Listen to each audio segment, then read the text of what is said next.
पिछले एपिसोड में हमने देखा एरन का जवाब सुनकर कमांडर पिक्शस उसकी हिम्मत की दाद देते हैं और वो सभी सैनिकों को ट्रोस्ट डिस्ट्रिक्ट वापस हासिल करने का प्लान बताते हैं, जिसका पहले तो सब विरोध करते हैं, लेकिन फिर कमांडर पिक्शस का भाषण सुनकर वो सब मान जाते हैं। जिसके बाद एरन उस बड़े से पत्थर के पास पहुंचकर एक टाइटन में बदल जाता है और अचानक से मिकासा पर हमला कर देता है।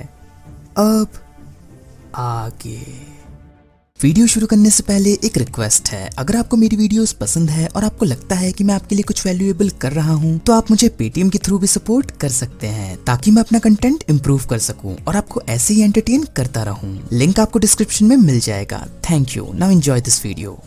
तो पहले सीन में हमें दिखाया जाता है एक सैनिक कहता है हम ज्यादातर टाइटन्स को दीवार के करीब लाने में कामयाब हुए और सभी सैनिक जितना हो सके उनसे बचने की कोशिश कर रहे हैं, पर इसके बावजूद भी हमने 20% सैनिक खो दिए। तो कमांडर पिक्शस कहते हैं नहीं, हमने नहीं खोए, वो अपनी मर्जी से नहीं मरे, वो मेरे कहने पर मरे और अगर इससे इंसानियत बच सकती है तो इतिहास के पन्नों में मेरा नाम कातिल लिखा जाना भी मुझे मंजूर होगा। फिर हमें एक दूसरा सीन दिखाया जाता है जिसमें एरन मिकासा पर हमला कर देता है, जिससे मिकासा एक दीवार से टकरा जाती है और ये देखकर वो तीनों एलीट काफी शॉक हो जाते हैं। जिसके बाद एरन दोबारा मिकासा पर हमला करने लगता है, लेकिन मिकासा बच के एरन के सिर के पास चली जाती है और उससे कहती है एरन मुझे पता है तुम अंदर ही कहीं हो, मैं मिकासा हूँ, तुम्हें उस गेट को सील करना है, भूल गए? पर तभी रिको कहती है हम नाकामयाब रहे, वैसे भी किसी ऐसे से उम्मीद रखना जिसके बारे में हम ठीक से जानते भी ना हो, वो तो बेवकूफी है। और ऐसा कहकर वो फिर से फ्लेयर गन चला देती है। पर तभी इयान एरन के हाथ की ओर देखता है और मिकासा से कहता है आक्रमण, जल्दी वहाँ से हटो। जिसके बाद एरन फिर से मिकासा पे वार करने की कोशिश करता है, लेकिन मिकासा हट जाती है और खुद एरन को ही चोट लग जाती है, जिससे वो नीचे गिर जाता है। फिर मिताबी कहता है अब ये क्या था, ये बच्चा भी एक आम टाइटन जैसा ही निकला। तभी एक सैनिक पीछे से आवाज लगाता है कैप्टन 10 मीटर और 6 मीटर के 2 टाइटन सामने से आ रहे हैं। फिर कोई कहता है एक 12 मीटर का पीछे से भी आ रहा है, जो सुनकर इयान डर जाता है और मिताबी कहता है प्लान फेल हो चुका है, चलो निकलते हैं यहाँ से। साथ में रिको भी कहती है सही कहा, हमें इसे यहीं पर छोड़ना होगा। जो सुनकर मिकासा उसे काफी गुस्से से देखने लगती है और मिकासा को ऐसे देखकर इयान और भी डर जाता है। फिर हमें एक दूसरा सीन दिखाया जाता है जिसमें रेड स्मोक देखकर सभी सैनिक काफी परेशान हो जाते हैं और एक सैनिक रोते हुए कहता है सब बेकार रहा, मेरे दोस्त जानवरों की मौत मरे। तभी आर्मिन वहां आता है और मार्को कहता है सब खत्म हो गया, वो हार गए। जिसके बाद आर्मिन वहां से भागकर कहीं जाने लगता है। फिर एक सैनिक कहता है कमांडर पिक्शस हमें फिर से गेट के डिफेंस में लग जाना चाहिए। साथ ही साथ एंका भी कहती है क्या मैं सबको वापस बुला लूं? तो कमांडर पिक्शस कहते हैं बिल्कुल नहीं, जैसा चल रहा है चलने दो और एलीट स्क्वाड को उनके लीडर पर छोड़ दो। हम अभी हार मानने की स्थिति में नहीं है, पूरी इंसानियत दांव पर लगी है, हमें अपने आखिरी सांस तक लड़ना होगा। फिर हमें एक दूसरा सीन दिखाया जाता है जिसमें मिताबी कहता है इयान किस बात का इंतजार कर रहे हो, जल्दी से हमें ऑर्डर्स दो, इसमें तुम्हारी कोई गलती नहीं है, हमसे जितना हो सकता था हमने किया, पर अब हमें यहाँ से निकलना ही होगा। और ऐसा कहकर वो वहाँ से जाने लगता है, जो देखकर मिकासा उसकी ओर बढ़ती है, पर इयान उसे रोक लेता है और कहता है रिको तुम अपनी स्क्वाड के साथ उस 12 मीटर के टाइटन से लड़ोगी, मैं और मिताबी की स्क्वाड उन बाकी 2 को संभालेंगे। जिस बात से रिको इनकार करने लगती है तो इयान कहता है अगर तुम भूल गई हो तो मैं याद दिला दूं, फिलहाल मैं इंचार्ज हूँ, तो जो मैं कहता हूँ वो करो। हम जेगर को यहाँ पर ऐसे छोड़कर नहीं जाने वाले, हमें उसे बचाना ही होगा जब तक वो होश में नहीं आ जाता, चाहे हमें ये बात पसंद हो या ना हो, लेकिन वही हमारी आखिरी उम्मीद है। तो रिको कहती है वो बस एक फेलियर है, उसकी वजह से कितने सैनिकों ने अपनी जान गंवाई है और तुम कह रहे हो कि तुम अभी भी उसे बचाना चाहते हो? तो यान कहता है हाँ, अगर उसे बचाते हुए हम सभी की जान जाती है तो जाने दो। जो सुनकर रिको और मिताबी शॉक हो जाते हैं। फिर हमें एक दूसरा सीन दिखाया जाता है जिसमें जीन मार्को और कोनी के पास आकर पूछता है ये रेड स्मोक का क्या चक्कर है? तो मार्को कहता है मुझे नहीं पता, आर्मिन वहाँ देखने गया है। तभी कोनी कहता है पता नहीं क्यों, पर मुझे नहीं लगता इस सब से कुछ होगा। तो जीन कहता है ओ अच्छा, तो पिछली बार भी कहाँ सब कुछ सही लग रहा था, हमें ऑर्डर्स मानने ही होंगे जिससे ज्यादा सैनिक शहीद ना हो, ये प्लान सही है। तो कोनी कहता है मतलब आज लड़ो ताकि कल जिंदा रह सको, काफी मजेदार लगता है। फिर हमें एक दूसरा सीन दिखाया जाता है जिसमें रिको कहती है इयान तुम ऐसा नहीं कर सकते। तो इयान कहता है कोई दूसरा रास्ता है तुम्हारे पास? तो रिको कहती है नहीं। जिसके बाद इयान कहता है इसीलिए तो मैं कह रहा हूँ हमें उसे बचाना होगा, अभी भी थोड़ी उम्मीद बाकी है और जब तक हमारे पास वो है हम आखिर तक लड़ेंगे। हम आज तक कभी नहीं जीते, हम बस हमेशा भागते आए हैं। क्या तुम जीतना नहीं चाहते? अगर हाँ तो आज ही मौका है। जिसके बाद सभी एक दूसरे की ओर देखने लगते हैं और रिको कहती है ये पागलपन है और ऐसा कहकर वो जाने के लिए मुड़ जाती है और आगे कहती है पर मुझे लगता है कि तुम सही हो, मैं लड़ूंगी, मैं उन टाइटन्स को बता दूंगी कि इंसानियत कितनी खौफनाक हो सकती है। और ऐसा कहकर वो जाने लगती है। फिर मिताबी भी जाते हुए कहता है चलो इयान हमें उन बाकी दो से निपटना है। जिसके बाद मिकासा आकर इयान को शुक्रिया कहती है। तो इयान कहता है शुक्रिया कहने की कोई जरूरत नहीं, मैं भी डर गया था कि कहीं तुम कोई गड़बड़ ना कर दो, लेकिन अब तुम आजाद हो, बिना किसी के ऑर्डर्स के तुम ज्यादा अच्छा परफॉर्म करोगी। जाओ उस शख्स को बचा लो जिससे तुम प्यार करती हो। तो मिकासा शर्मा कर कहती है ऐसा कुछ नहीं है। जिसके बाद इयान चला जाता है और मिकासा एरन की ओर देखकर सोचती है इसके घाव ठीक क्यों नहीं हो रहे। फिर हमें एक दूसरा सीन दिखाया जाता है जिसमें आर्मिन दीवार से होते हुए जा रहा होता है और अपने मन में कहता है एरन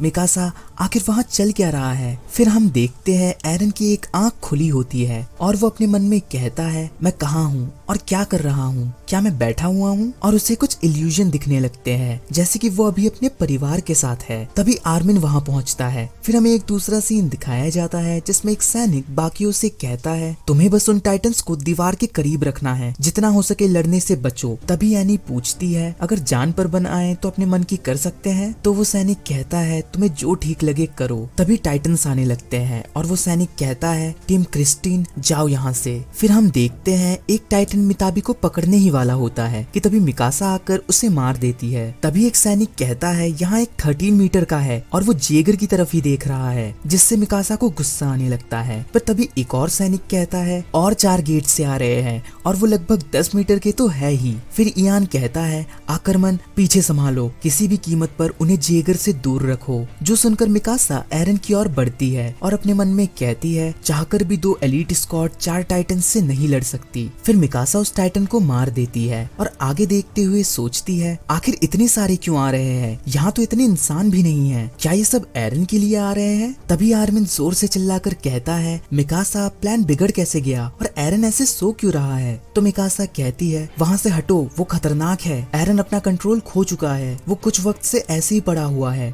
पता नहीं हम कब तक उसकी रक्षा कर पाएंगे, यहाँ पर बहुत सारे टाइटन्स है। जो सुनकर आर्मिन एरन की ओर देखता है और अपनी ब्लेड्स निकाल कर कहता है मिकासा तुम बाकी टाइटन्स से निपटो, मैं एरन को संभालता हूँ। और ऐसा कहकर आर्मिन अपने ग्रैपल हुक से एरन के गर्दन पर अपनी पकड़ बना लेता है, जो देखकर मिकासा कंफ्यूज हो जाती है। फिर आर्मिन अपने ब्लेड्स रेडी करके कहता है एरन सबसे पहले वीक स्पॉट से ही बाहर निकला था, मानो ना मानो पर शायद सारी चीज यही से काम करती है, इससे तुम मरोगे तो नहीं एरन, पर तुम्हें दर्द जरूर होगा। और ऐसा कहकर वो उसके गर्दन के अंदर अपना ब्लेड घुसा देता है, जो कि सीधा अंदर जाकर एरन के हाथ में घुस जाता है, जिससे वो बौखला उठता है और मिकासा कहती है बंद करो ये, तुम मर जाओगे। तो आर्मिन कहता है मैं ठीक हूँ, एरन को मुझ पर छोड़ दो और तुम अपनी ड्यूटी करो। जिसके बाद मिकासा चली जाती है। फिर आर्मिन कहता है एरन क्या तुम मुझे सुन सकते हो, होश में आओ, तुम्हें टाइटन से लड़ना होगा वरना हम सब मर जाएंगे। भूल गए उन्होंने तुम्हारी मॉम के साथ क्या किया था? तो एरन कहता है आर्मिन तुम पागल हो गए हो क्या, मेरी मॉम यहीं पर तो है और मुझे यहाँ से नहीं जाना, मैं भला क्यों जाऊँ? फिर हमें एक दूसरा सीन दिखाया जाता है जिसमें जीन के स्क्वाड के कैप्टन को एक टाइटन पकड़ लेता है। तो एनी कहती है बहुत बढ़िया, अब तो हमें खुद ही डिसीजंस लेने होंगे। फिर मिकासा देखती है एक सैनिक को टाइटन पकड़ लेता है और इयान जाकर उसे मार देता है, पर तभी एक और टाइटन उन्हें पकड़ने की कोशिश करता है पर वो सब बच जाते हैं। फिर मिकासा आकर कहती है मैं आ गई कैप्टन, मैं टीम मिताबी के साथ हूँ। तभी हम देखते हैं कोनी के ग्रैपल हुक काम नहीं करते और एक टाइटन उसे पकड़ने की कोशिश करता है, लेकिन तभी जीन आकर उस टाइटन का ध्यान भटका देता है और कोनी से कहता है जल्दी से दीवार पर चढ़ जाओ। जिसके बाद वो उस टाइटन से भागते हुए अपने मन में कहता है मैं अपने और साथियों को मरने नहीं दूंगा,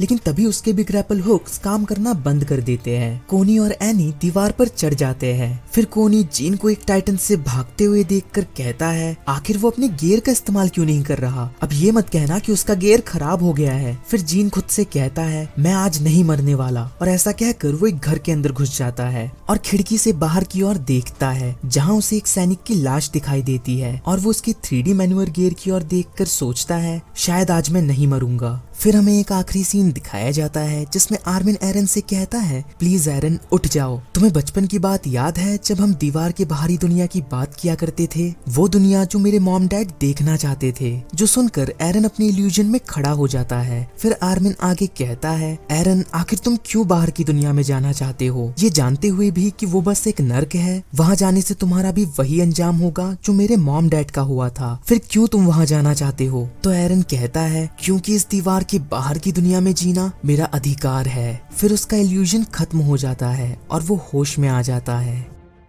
वीडियो पसंद आई हो तो एक लाइक और कमेंट तो बनता है बॉस। ऐसी इंटरेस्टिंग वीडियोस देखने के लिए चैनल को सब्सक्राइब करके बेल आइकन दबाना मत भूलिएगा। इस वीडियो को अपने चाहने वालों के साथ शेयर करना मत भूलिएगा। मैं मिलता हूँ ऐसी एक इंटरेस्टिंग वीडियो के साथ, तब तक के लिए बाय। Thanks for watching.